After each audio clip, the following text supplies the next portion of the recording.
Boses ng Pangulo sa Iloilo. Radyo Pilipinas, 585 AM. Oras mawin launa 4 sa hapon. Sports Zone. Mga balita sa hinampang. Diri sa Iloilo, sa pungsod, o bisan diin man gabahin sa kalibutan. Mga hinon-anon sa patag sa hinampang. Inyo mahibaluan sa Sports Zone. Ang kahapdig sa kalutusan. Ang kasadya sa kadalagan. Ululupod natin na saksihan sa Sports Zone. Programa sa hinampang. Pagkilala sa mga tao sa ilang kinaadman, sa ilang pagpanihuha nga matibong ang kagalingon nga hampang. Sports Zone. Yari ang inyo Sports Zone host, Joseph Paul Noblesa Tarosa. Mayong hapon Western Visayas, mayong hapon syudad kag probinsya sang Iloilo. Welcome sa pagpangalagad sa programa Sports Zone. Makabirensa naman ka Sabado para sa mga latest updates sa patag sang hinampang. Piling inyo alagad kag anchorman Joseph Paul Noblesa Tarosa. Lulupod kita subong hapon diri sa Radyo Pilipinas Iloilo. Sa aton nga pagpangalagad mga kabyanan, storyahan ta ining pagdaog sang Indiana Pacers kontra Oklahoma City Thunder sa Game 6 ng NBA Finals. Sa din, tuso pa natulod pa mga kabyanan sang Indiana sa Game 7 sa Lunes, Hunyo 23. Ano ba lang i-expect sang aton nga mga tagpalamati sini?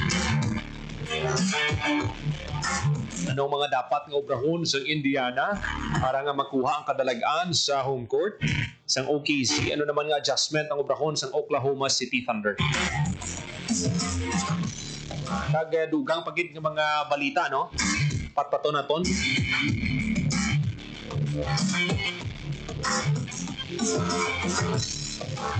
Mga kabanan, dugang pagid ng mga balita, no? Aton nga talakayon sa aton nga pagpangalagan. Magahatag lang kita sa pila ka mga pahanumdom, magabalik lang ang programa Sports Zone. Time to celebrate kulturang Pinoy. Tradisyon, musika, sine, literatura at iba pa. Anything and everything fun and Filipino. Ito ang Pinoy Kultura. Naalala ko, nung bata pa ako nang namamasyal kami sa Fort Santiago sa Intramuros. Ito ay ginawa noong 1571 bilang kuta o fortress ng Spanish governor na si Miguel Lopez de Legazpi. Isa ito sa mga napaka-importanting historical sites sa Maynila. Marami ang nagbuwis ng buhay dito noong kapanahunan ng mga Kastila at noong World War II nang ginamit ito ng mga Hapon bilang kulungan ng mga Pilipino at Amerikano kanilang nahuli. Ang ating national hero na si Jose Rizal ay nakulong din sa Fort Santiago bago siya naging martir sa Bagong Bayan. Ang Fort Santiago ay sinimulang i-restore noong 1953 pagkatapos nitong magtamo ng pagkasira noong Second World War. Ang Fort Santiago ay gawa sa bato na galing sa bulkan na tinipag sa present-day Guadalupe Viejo sa Makati. Ngayon, ito ay naglalaman ng iba't ibang memorabilia ni Jose Rizal at isang napakagandang pasyalan ng buong pamilya. Tara na at ating lalawin! Yan ang Pinoy Kultura because our culture is cool. Banta sa kalusugan na dala ng COVID-19 ay seryosong binabantayan. Pero huwag kalimutan ang ibang sakit na sanhi ng baha at pag-ulan. Dengue. Dahil sa pag-ulan, maraming mga areas na umiipon yung water. Leptospirosis dito sa Pilipinas, very common sa atin ang pagbaha. Ugaling maging malinis sa katawan at malinis sa kapaligiran.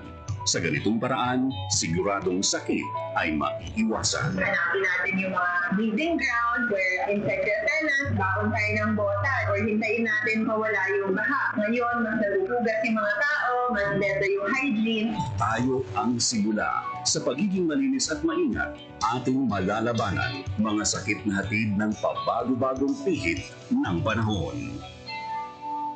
Isang paalala mula sa Radyo Pilipinas.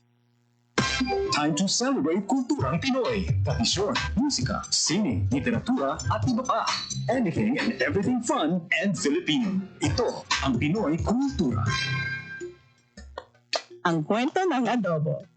From its humble beginnings sa hapagkainan ng mga Pilipino noong ika-16 na siglo to 21st century international tables, adobo, the most famous and the country's national dish, speaks of our culture, the sour and the salty, the sweetness and spice, mixed with the richness of tender chunks of pork or chicken, sometimes both together. It has traveled provinces, crossed continents to inspire chefs and delight peoples across the seas. Traditionally cooked in clay pots, the Spanish gave the name adobo to the dish, from adobar, which means marinade. It is an indigenous cooking method that uses vinegar and salt to preserve food in the tropical climate. It's been cooked a multitude of ways. Simple, may maanghang, merong may coconut milk, depende sa rehiyon siyang pinanggalingan. It's so flexible, it can create various and sometimes new tastes. Panlasang Pinoy has listed 31 of what they call insanely delicious adobo recipes. There's the traditional chicken adobo, simple, made with chicken, soy sauce, vinegar, garlic, peppercorns, and bay leaves. There's adobo that varies in color and taste. Adobong dilaw, adobong pula, at adobong puti. At hindi lang lutong chicken or pork. May adobong tahong, adobong kangkong, and chicken feet adobo.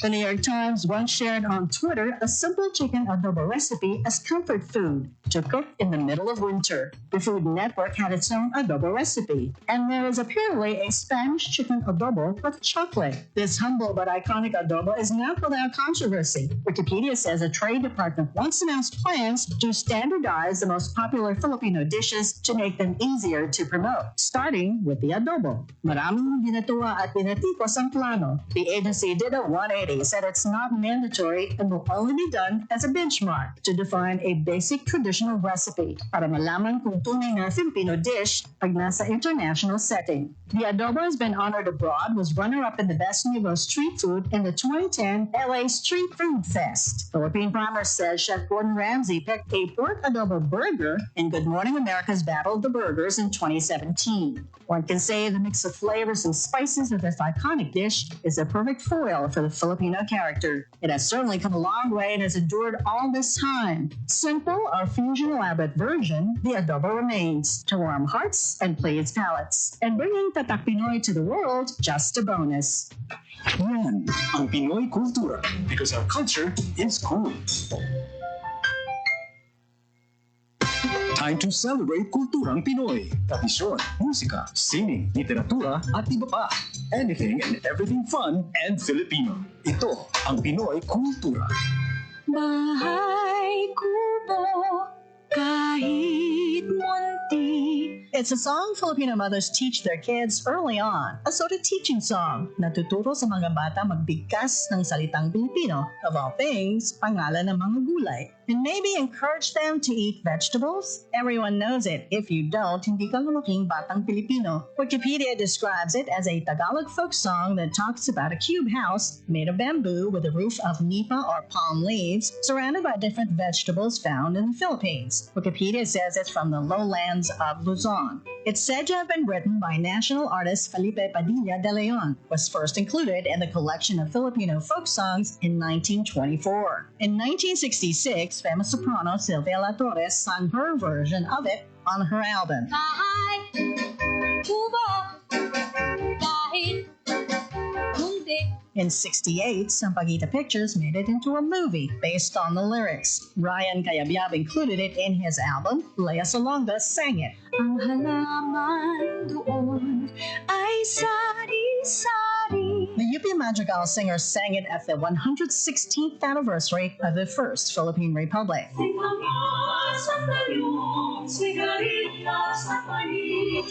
Bahay Kubo is a long-lasting legacy. You still hear it today. Laman ng mga trivia contest. The number of Filipino school children that have sung the tune are legion. Many doing so ad infinitum in school programs, making it the most recognizable and easy-to-remember tunes ever. Oh, naalala mo pa ba? Ilang gulay ang binabanggit sa Bahay Kubo? Can you name them all? Yan ang Pinoy kultura because our culture is cool.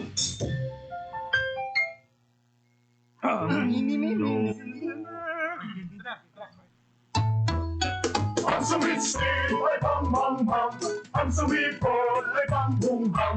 Ang babae sa lansangan, huwag iritan kundi galang. Pare, ang catcalling ay isang uri ng sexual harassment. Di biro ang sexual harassment at di nakakamacho ang pang-aabuso. Huwag ilitan kundi galang. Isang paalala mula sa Philippine Commission on Women at ng himpilang ito. Minutos, magkaligat sa takna nga alauna sa hapon, padayon ko mong nagapamati diri sa Japon sa programa Sports Zone.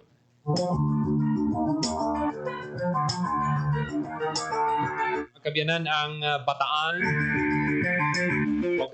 panagbalay no sa inaugural 51505 triathlon sa November 16.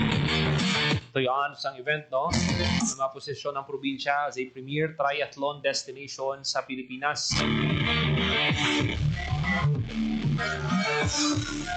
Kilala ang Bataan no, sa nangin role sa probinsya sa Bataan sa World War II. Pinagi sa Battle of Bataan, yung Bataan Death March. Sa karon gusto nga shift sa probinsya ang legacy of sacrifice to one of strength and resilience sa sports. Organize ang isa ka pribado nga kompanya ang 5155 Triathlon. Kadala sa mga atleta across the region para mag-compete sa Olympic distance race. 1.5 kilometer nga langoy, 40 kilometer bike ride, kag 10 kilometer run. Swim, bike, kag dalagan. Ang launching no ginpangunahan ni Usain Pangandaman, Administrator kag CEO sang Authority of the Freeport Area sang Bataan. Tigin pasiguro sini ang unforgettable experience para sa mga athletes kag mga tumalanaw.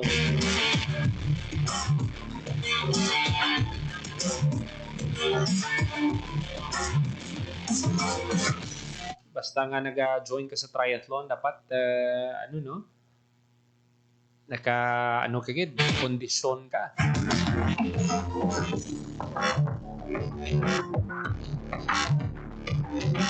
So muna ka challenging, no?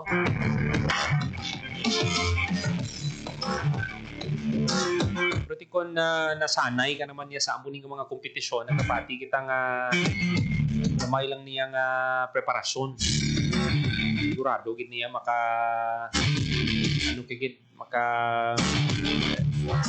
compete kagid. Bagay dugay pa man no. June kita subong July, August, September, October, mga 5 pa ka bulan na preparasyon.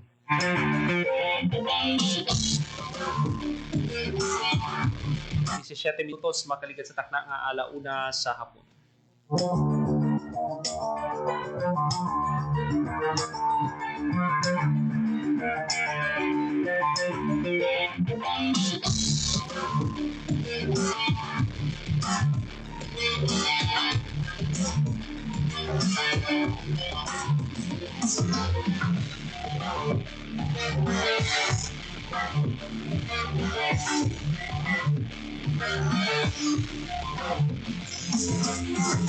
Mga kabinan sa dugang panaton nga balita.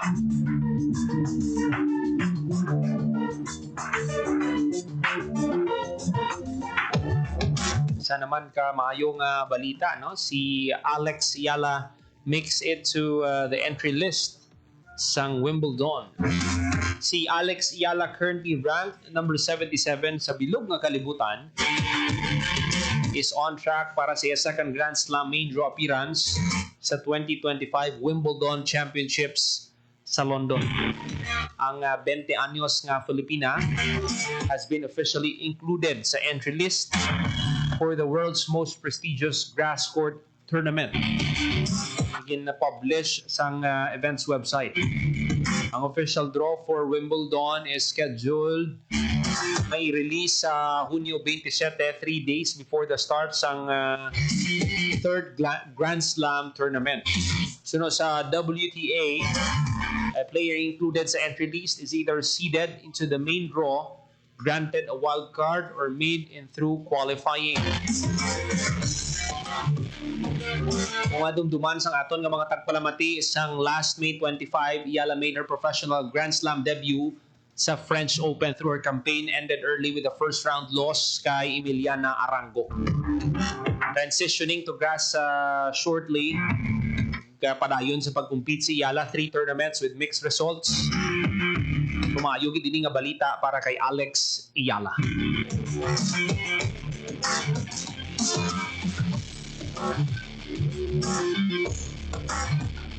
Si 9 minutos magaligat sa takna nga alauna sa hapon sa aton nga pagbalik. Turyahan ta ang pila ka mga updates naman sa National Basketball Association. Ulihin na lang idining hampang sa subong nga season 2025. Magabalik lang ang programa Sport Zone. Chong, chong, chong, chong, pasipol-sipol, mga manong sa labas. Magtigil at gumalang, kaya ikaw sa nabibig, kundi maganda ang lalabas. Pare, ang catcalling ay isang uri ng sexual harassment. Di biro ang sexual harassment at di nakakamacho ang pang-aabuso. Kaya ikaw sa nabibig, kundi maganda ang lalabas. Isang paalala mula sa Philippine Commission on Women at ng himpilang ito. Time to celebrate kulturang Pinoy. Tradisyon, musika, sine, literatura, at iba pa. Anything and everything fun and Filipino. Ito ang Pinoy Kultura. How could you ever forget the magical feeling that courtship or panliligaw brings in your younger years? High school life, for my high school life, every memory kay ganda. Nandiyan yung itutulak ka ng tropa whenever your crush passes by. Ang saya ng high school, seniors in my school, di na mapapantayan. Then you start sending her love letters and flowers at paminsan maglalakas loob ka to ask if you could walk her home. I found them for you. And it doesn't end there. May sayawan o disco pag birthday ng barkada and you get to see her there too. Till I met you. Kikinigin ka pag sumayap ni crush. Yayain mo sumayaw pag tugtog ng pinakahihintay na love song. And that evening seems so perfect na parang kayo lang ang tao sa dance floor. I love you more each day. Oh, the beauty of courtship in Pinas. Yan ang Pinoy Kultura because our culture is cool. Game, 1, 2, and... Pahatuon, balik at ulo, itapuetan, may mga susus. Huwag mong ibigan ang hindi sa'yo at maging discreting tao. Pare, ang catcalling ay isang uri ng sexual harassment. Di biro ang sexual harassment at di nakakamacho ang pang-aabuso. Isang paalala mula sa Philippine Commission on Women at ng himpilang ito. Time to celebrate kulturang Pinoy. Tradisyon, musika, sine, literatura, at iba pa. Anything and everything fun and Filipino. Ito ang Pinoy Kultura. Ikaw ba ay naharana na? Sabi nila, ang harana ay isang matandang tradisyon ng panliligaw sa Pilipinas na unti-unti nang nakakalimutan. The harana or the serenade first gained popularity in the early part of the Spanish period. Ang manliligaw o nanunuyo ang siyang kumakanta at pag sinuwerte, sila ay papapasukin sa bahay. Pag binalas, water gets thrown at them or sometimes even worse things. There's a website that actually books haranas for you to experience this widely known tradition. Sa iyong palagay, Uso pa ba ang harana? Yan ang Pinoy Kultura because our culture is cool. Ang tigdas ay isang sakit na may simptomas ng mataas na lagnat, namumula ang mga mata, namamantal o rashes. Kung hindi naagapan ang nakakahawang sakit na ito, maaaring mamatay ang inyong anak sa mga komplikasyon tulad ng matinding pulmonya, pamamaga ng utak, at iba pa. Walang dapat mamatay sa tigdas. Pabakunahan na ang mga bata dahil bawat buhay mahalaga. Mahalagang paalala mula sa Department of Health. Ganito na ba ang ubo ng anak mo? Baka pertussis o whooping cough na yan. Nagdudulot ito ng apnea o pagtigil sa paghinga, pagkahirap sa paghinga, at pagsusuka. Ang pertussis ay vaccine preventable. Walang dapat mamatay sa pertussis. Pabakunahan ng mga bata dahil bawat buhay mahalaga. Mahalagang paalala mula sa Department of Health.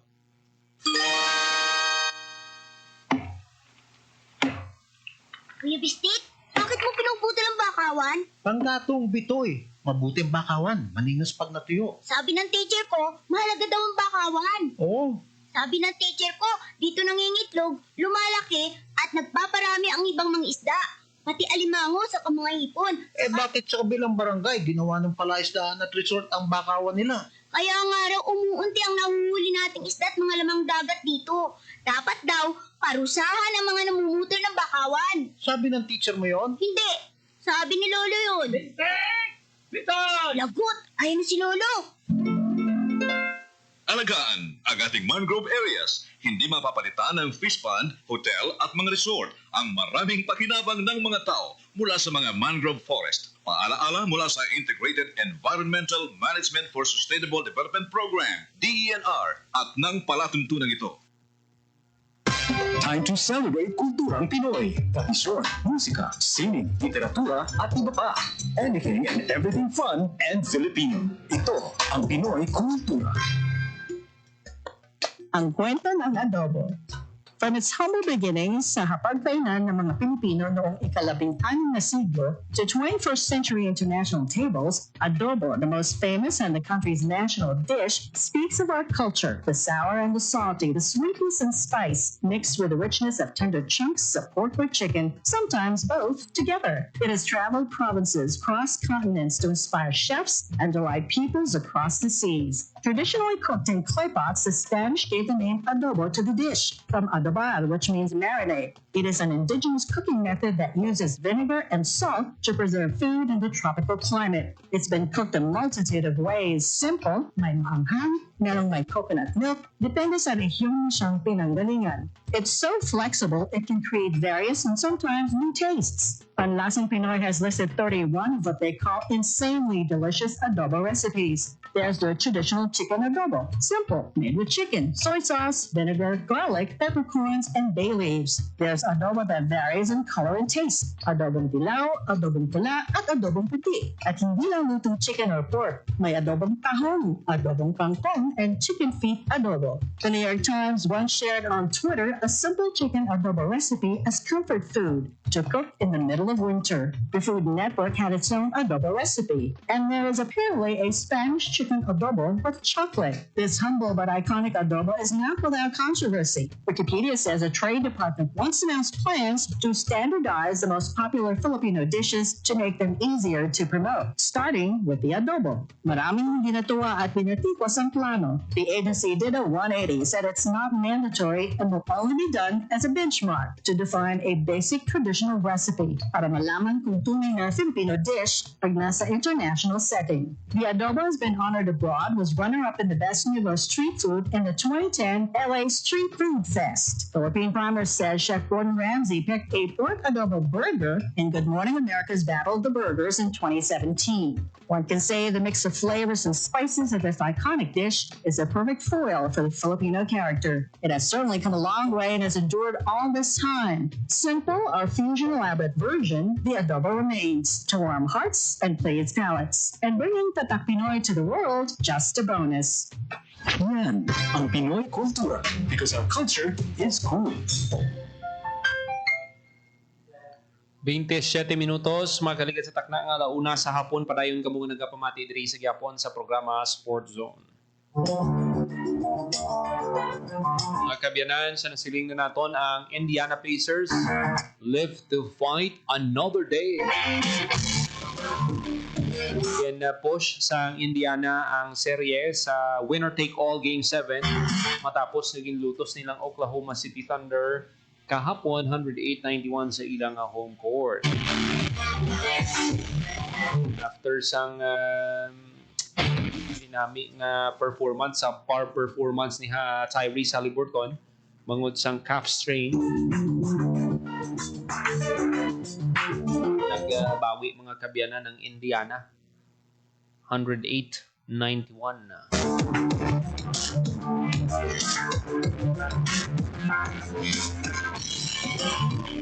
Si Pascal Siakam, steady as ever, anchored both ends. Depensa. Obi Toppin with 20 points mga kabyanan sa hampang. Si Andrew Nemard scored 17. Si Pascal naman 16 points, 13 rebounds. Si TJ McConnell naman mga kabyanan na disrupted everything inside doing the dirty work. Siling kita nga dirty work ang mga hindi bala makita sa stat sheet. Ang energy niya, ang intensity niya sa hampang. Si Tyrese Haliburton naman had 14 points in 5 minutes and 5 assists sa 23 minutes ang hampang niya. Ibilog ng fourth quarter, way na siya magkahampang. Dakukit nga bagay para sa team na magkapahuway ang ilang star player. Kahapon ng hampang Saturday, Sunday, Monday, may 3 days pa nga pahuway si Tyrese.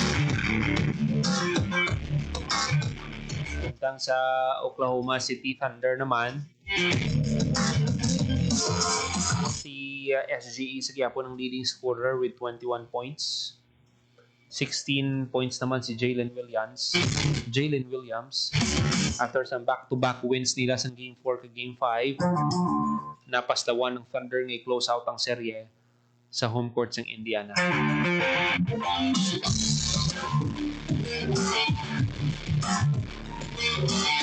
Di amo ni sa karon ang ginadiskusyonan sa mga basketball enthusiast, sino bala ang magadaog sa Game 7. Sa mga kauturan naton nga nagalantaw subong sa aton nga pagpangalagan, pwede gid kamo ka post pwede kamo ka comment sa inyong insights. Bagibasahon nato diri sa aton nga pagpangalagan, ano bala kamo Indiana, bala kamo nga ang Indiana ang nakita mo nga magadaog sa Game 7, kag kung OKC ka naman, ano ba lang nakita mo nga rason. Pero kung lantawon mo ang home court is Oklahoma City Thunder, sila sa gihapon ang heavy favorites na magdaog sa Larry O'Brien Trophy. Pero sa ginapakita sang Indiana Pacers, makita mo ang ilang magical run. 36 ang ilang head coach, Rick Carlisle. Pero kung sa team naman, makita mo man ang efforts ng kada player. Kada player, mga kabyanan, hindi kakambal nga si Tyrese Haliburton lang. May Pascal Siakam kadira, may Miles Turner kadira, may ara ka pang Andrew Nemard, may ara ka pa Benedict Mathurin, si Aaron Naismith, si Thomas Bryant,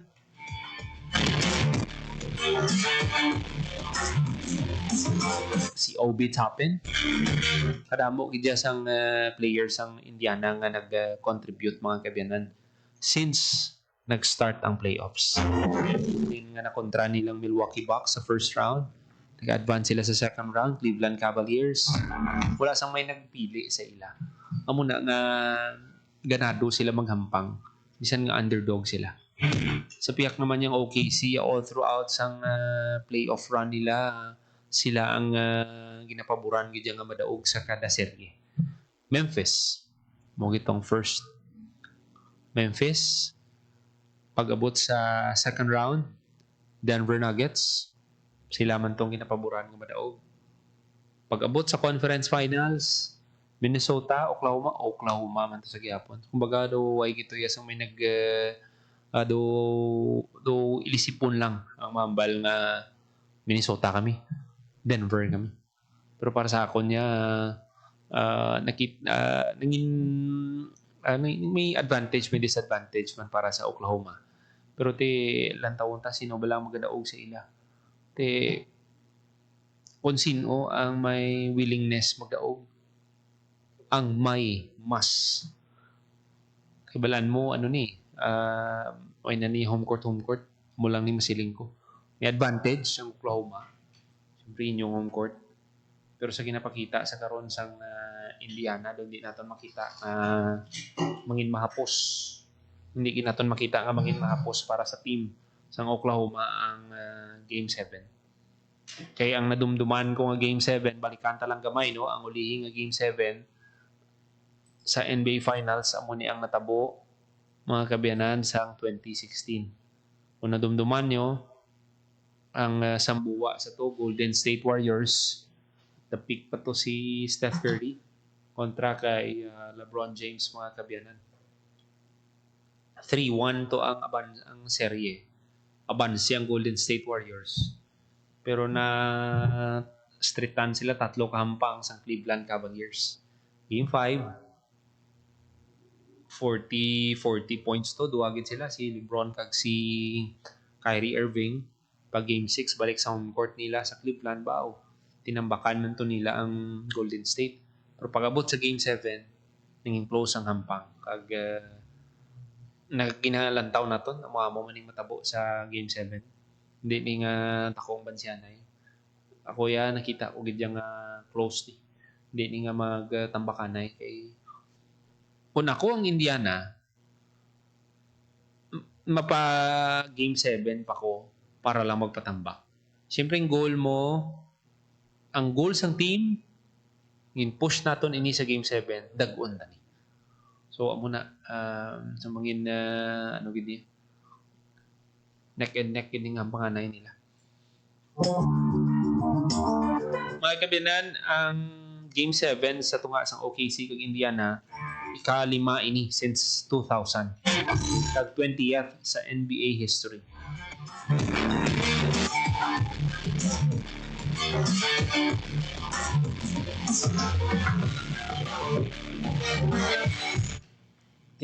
Balantayan kay ang Pacers siya, no? Lagi dia plano nga magpauli hapon sa nga matapos ang ilang serye. Wala sila plano nga magpaburakay.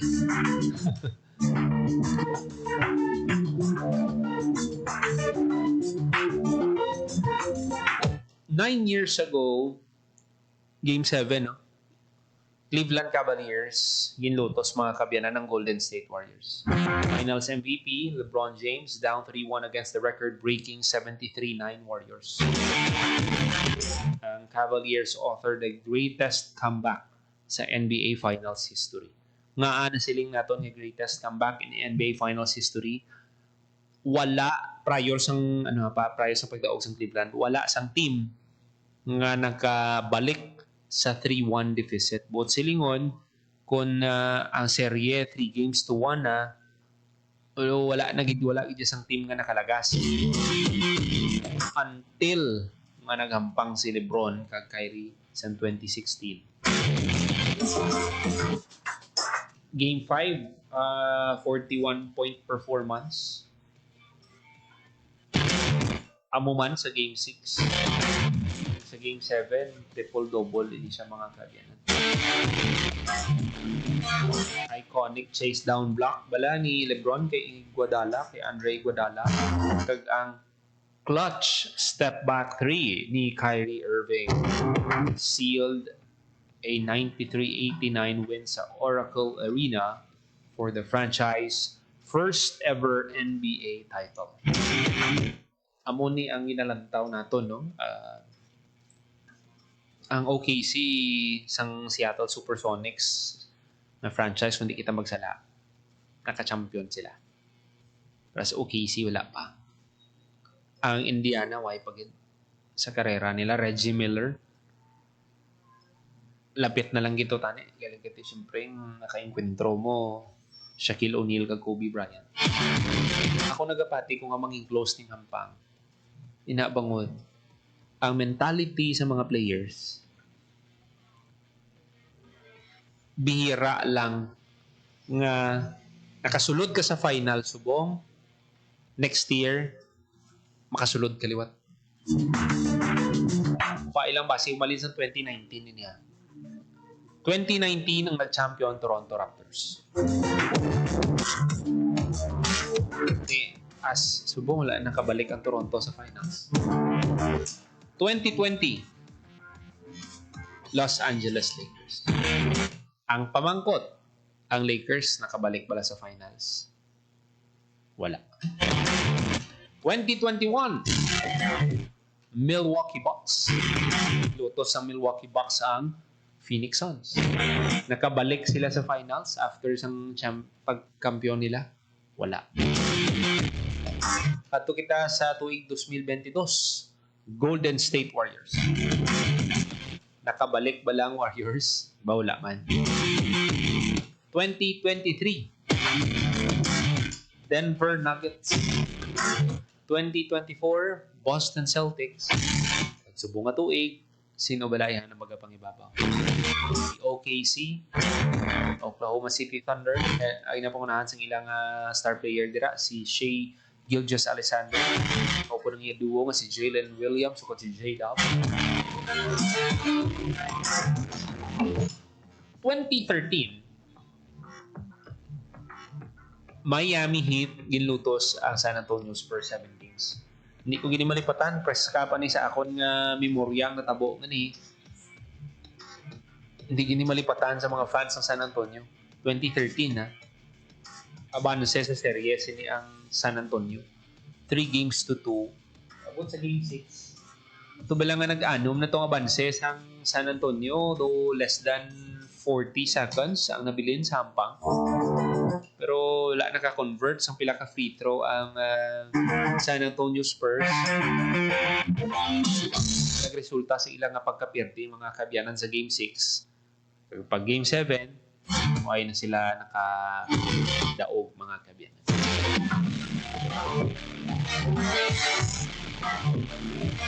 LeBron James man to ang finals MVP sa time nito. 2013. Okay? Balik sa tas kita gamay 2010. Sweet revenge ni para kay Kobe Bryant naman, no? Nilutos ang LA Lakers ang Boston Celtics Game 7 man. 83-79 final score sa hampang sa Lakers kag sa Boston Celtics.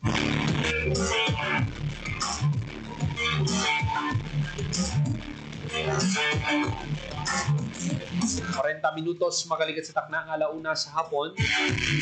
2005. Tis may idiyaga mo bala pila ka Game 7 na natabo sa NBA Finals. 2005, ginluto sa San Antonio Spurs ang Detroit Pistons. Battle sa defense first teams.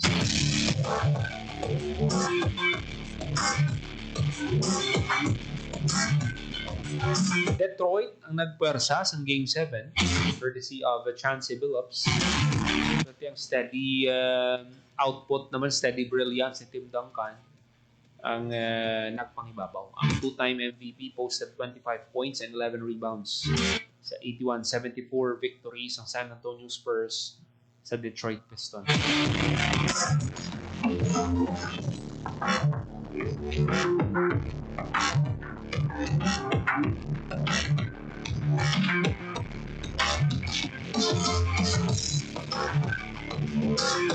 Sino ba lang magadaog ni sa ila?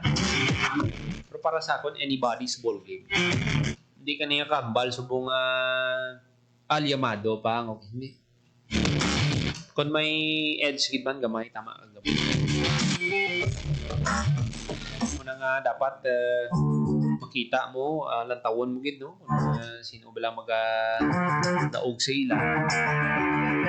Man pwedeng ma-analyze ka lang yan sa kapaw bala. Muna nga dapat i-check mo gid ang history. Dapat nag-research ka man para mas maintindihan mo nga ang mas nagasiling kita nga close, mangin close ang hampang.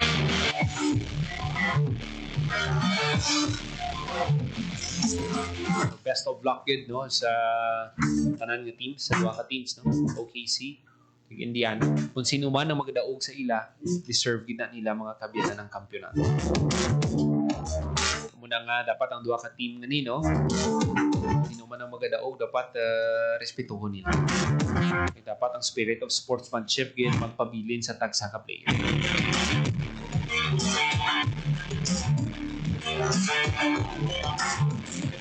Tres minutos makaligat sa takna ng alauna sa hapon. Mag-aatag lang kita sa pila ka mga pahanundo, magabalik lang ang programa Sports Zone.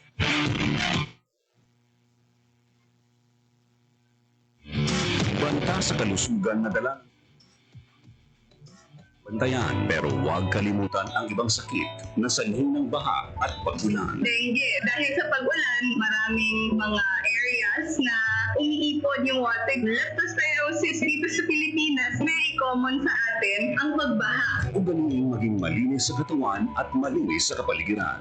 Sa ganitong paraan, siguradong sakit ay maiiwasan. Hanapin natin yung mga breeding ground where insect repellent, baon tayo ng botan, or hintayin natin mawala yung baha. Ngayon, mas nagugugas yung mga tao, mas better yung hygiene. Tayo ang simula. Sa pagiging malinis at maingat, ating malalabanan mga sakit na hatid ng pabago-bagong pihit ng panahon. Isang paalala mula sa Radyo Pilipinas. Time to celebrate kulturang Pinoy. Tradisyon, musika, sining, literatura at iba pa. Anything and everything fun and Filipino. Ito ang Pinoy Kultura. It's a leap of faith, actually more like a three-step and a sway. Ito ay ang sayaw sa Obando, Bulacan. Sinasalihan ng mga babae at lalaki na humihiling ng anak o asawa sa tatlong pintakasing santo. The Three Saints, San Pascual Bailon, Santa Clara ng Assisi, and Nuestra Senora de Salambao. Wikipedia says it's a dance of vitality and abundance performed for 3 days from May 17th to the 19th, 1 day devoted to each saint. The festival starts off with a mass and later in the day, the dance procession is performed, where devotees sing the Santa Clara song and melody to the Blessed Virgin of Salambao, their Thanksgiving song. The festival could be traced to an ancient ritual called Kasilonawan, a celebration of the god Linga, a force of nature. When the Franciscan missionaries came, they introduced the three saints to replace the pagan gods. In WW2, the Church of Obando and much of the town was pretty much destroyed, including images of the three saints. The festival was banned because of its pagan roots. Religious processions were still held, but the dancing was not allowed. But in 1972, the new parish priest and the Cultural Commission of Obando brought the tradition back. Sayaw sa Obando has survived for centuries, holds up to this day, and yes, it was another victim of the COVID, but on hold just like other mass activities. But in May this year, thousands of devotees, mostly families and couples, came back to pray for children and perform the fertility dance in the streets of Obando, and just to be safe, with face masks on. Yan ang Pinoy Kultura because our culture is cool. Time to celebrate kulturang Pinoy. Tradisyon, musika, sining, literatura at iba pa. Anything and everything fun and Filipino. Ito ang Pinoy Kultura. How could you ever forget the magical feeling that courtship or panliligaw brings in your younger years? High school life, for my high school life, every memory kay ganda. Nandiyan yung itutulak ka ng tropa whenever your crush passes by. Ang saya ng high school, seniors in my school, di na mapapantayan. Then you start sending her love letters and flowers at paminsan yung naglalakas loob ka to ask if you could walk her home. Falling for you. And it doesn't end there. May sayawan o disco pag birthday ng barkada and you get to see her there too. Till I met you. Kikinigin ka pag suyap ni crush. Yayain mong sumayaw pag tugtog ng pinakahihintay ng love song. And that evening seems so perfect na parang kayo lang ang tao sa dance floor. I love you more each day.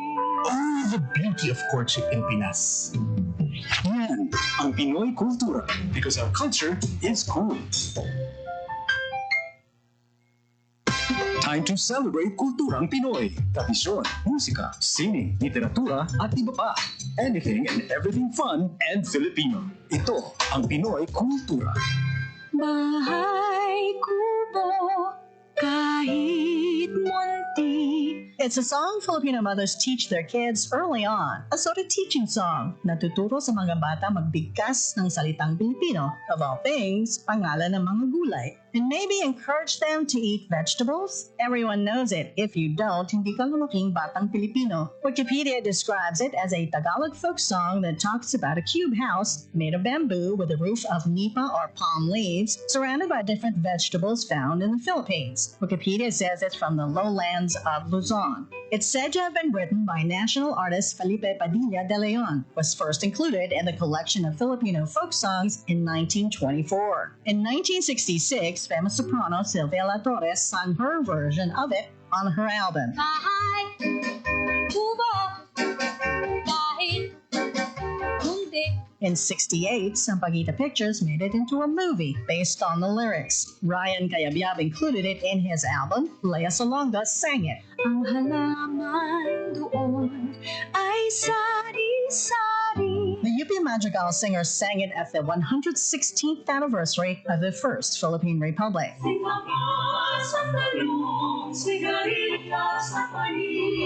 Bahay Kubo is a long-lasting legacy. You still hear it today. Laman ng mga trivia contest. The number of Filipino school children that have sung the tune are legion. Many doing so ad infinitum in school programs, making it the most recognizable and easy to remember tunes ever. Oh, naalala mo pa ba? Ilang gulay ang binabanggit sa Bahay Kubo? Can you name them all? Yan ang Pinoy kultura because our culture is cool. Game, 1, 2, and... Pahatuon, balikat ulo, kita pwetan, may mga susus. Huwag mong itikan ang hindi sa'yo at maging disenteng tao. Pare, ang catcalling ay isang uri ng sexual harassment. Di biro ang sexual harassment at di nakakamacho ang pang-aabuso. Isang paalala mula sa Philippine Commission on Women at ng himpilang ito. Time to celebrate kulturang Pinoy. Tradisyon, musika, sining, literatura, at iba pa. Anything and everything fun and Filipino. Ito ang Pinoy kultura. Ikaw ba ay naharana na? Tunawin mo siya. Sabi nila, ang harana ay isang matandang tradisyon ng panliligaw sa Pilipinas na unti-unti nang nakakalimutan. The harana or the serenade first gained popularity in the early part of the Spanish period. Ang manliligaw o nanunuyo ang siyang kumakanta at pag sinuwerte, sila ay papapasukin sa bahay. Pag binalas, water gets thrown at them or sometimes even worse things. There's a website that actually books haranas for you to experience this widely known tradition. Sa iyong palagay, Uso pa ba ang harana? Yan ang Pinoy kultura because our culture is cool. Time to celebrate kulturang Pinoy. Tradisyon, musika, sining, literatura, at iba pa.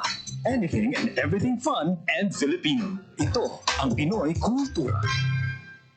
Known to tourists as hanging rice, puso is rice cooked in woven palm leaves and seen mostly hanging in food stalls, kaya tinawag na hanging rice. It is sold along with barbecue, lechon, ginabot, and the likes in Cebu. Ang puso ay isang iconic street food sa Cebu. Great to take on a picnic or pag nagbi-beach or kahit saan kapag nagutom. No need for utensils or plates, just grab a bunch of hanging rice and some barbecue and you can eat anywhere, even without a table. Busog na, biodegradable pa.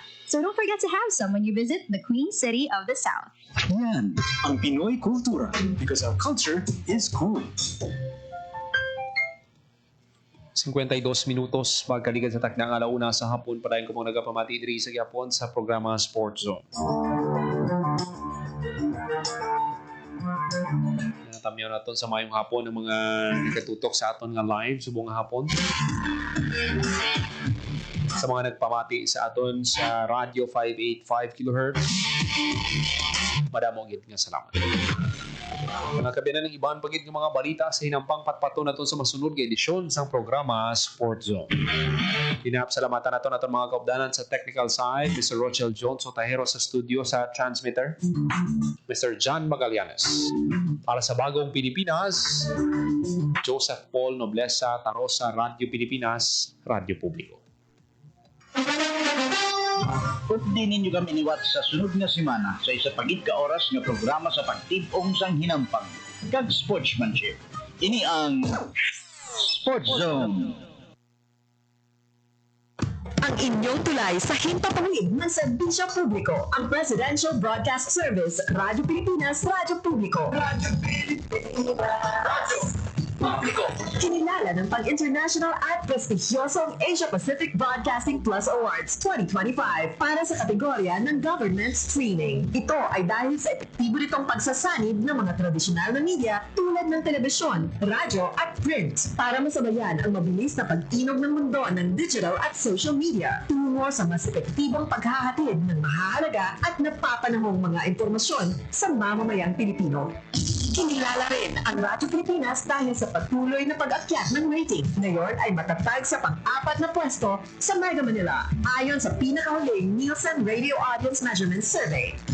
At sa social media, nakamit ang higit 2,000% pagtaas ng bilang ng mga sumusubaybay sa Radyo Pilipinas page sa unang bahagi ng 2025.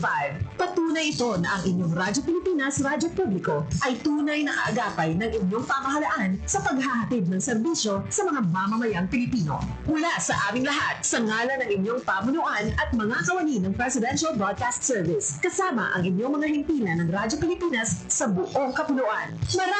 Maraming salamat po sa inyong lahat, sa inyong pagtangkilik at pagkilala. Radyo Pilipinas. Radyo Publiko.